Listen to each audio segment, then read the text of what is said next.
Greetings, dear audience. Ever felt your heart race at the sight of a dark alley? Or perhaps the thought of public speaking makes you break out in a cold sweat? This, my friends, is the universal human experience of fear, an emotion so deeply woven into our everyday lives that we often fail to give it the attention it deserves.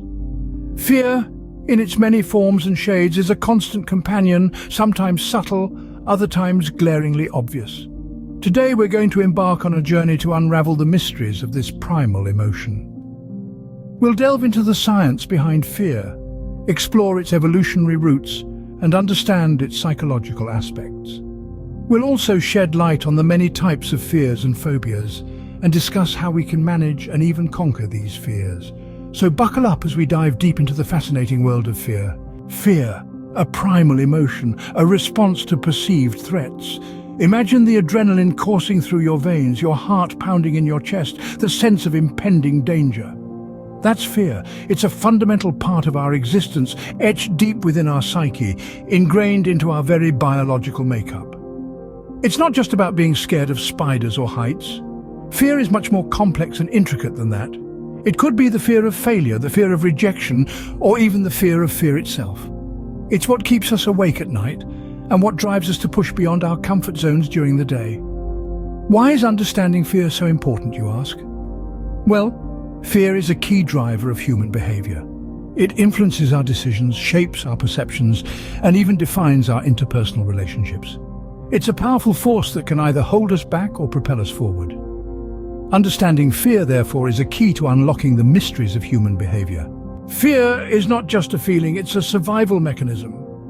As we trace back the evolutionary timeline, we find fear deeply ingrained in the fabric of both human and animal existence. Think of our ancestors living in a world fraught with dangers. Fear was their guide, alerting them to threats, enabling them to respond swiftly, either by launching into battle or making a hasty retreat. This primal response to danger, also known as the fight or flight response, is an evolutionary gift that has been passed down through generations. It's a survival tool, hardwired into our systems, preparing us to react to threats even before we fully understand them. In the animal kingdom, we see similar patterns. A gazelle's sudden leap, a bird's abrupt flight, all triggered by the sense of fear, ensuring their survival against predators. Fear, therefore, is not just about feeling uncomfortable or anxious. It's an adaptive function that has allowed us, and countless species before us, to navigate through a world filled with potential threats. Fear, thus, has been a faithful ally in our journey of survival. Fear is more than just a primal emotion. It's a complex psychological phenomenon. Let's delve into some psychological theories. First, we have Sigmund Freud's perspective. Freud believed that fear was linked to our unconscious desires or conflicts. He proposed that our fears are often the manifestation of repressed issues that have been buried deep within our psyche. Moving on to the cognitive and behavioral perspectives, they assert that our cognition and behavior play pivotal roles in how we experience fear. Simply put, how we think and act can influence our fear responses. For instance, if we continually think about and anticipate negative outcomes, we're likely to experience more fear. Finally, let's look at this from a neuroscientific angle. Neuroscientists have discovered specific areas in the brain that are activated when we experience fear. Studies have shown that the amygdala, a small almond-shaped structure in the brain, plays a significant role in processing fear. Fear, as we see, is a deeply ingrained part of our psychology. From the fear of spiders to the fear of heights, the range of fears and phobias is as diverse as humanity itself. Universal fears, like the fear of the unknown, death, or public speaking, are widespread and deeply ingrained in our psyche. These fears derive from our instinctive understanding of potential threats to our survival or well-being. Moving on to specific phobias, they are more individualized, often related to unique experiences or perceptions.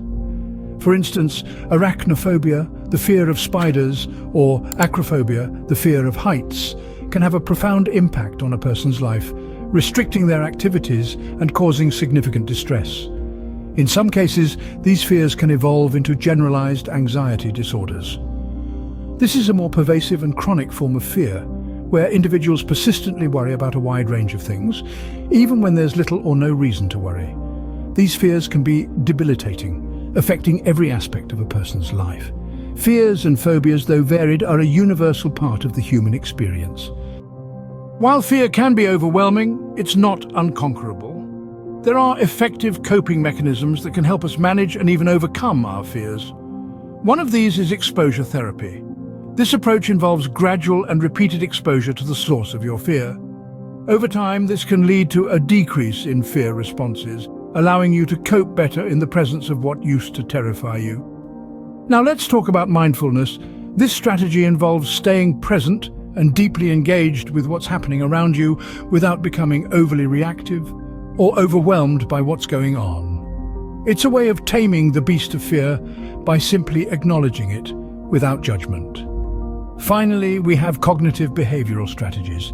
These methods involve reframing your thoughts and behaviors related to fear. By challenging negative thought patterns and replacing them with positive ones, you can significantly reduce the power fear holds over you. With the right strategies, fear can be faced and even overcome. Let's move from theory to practice, from the abstract to the concrete. It's time to delve into some compelling real-life examples and case studies. Consider the story of James, a man who battled an intense fear of heights.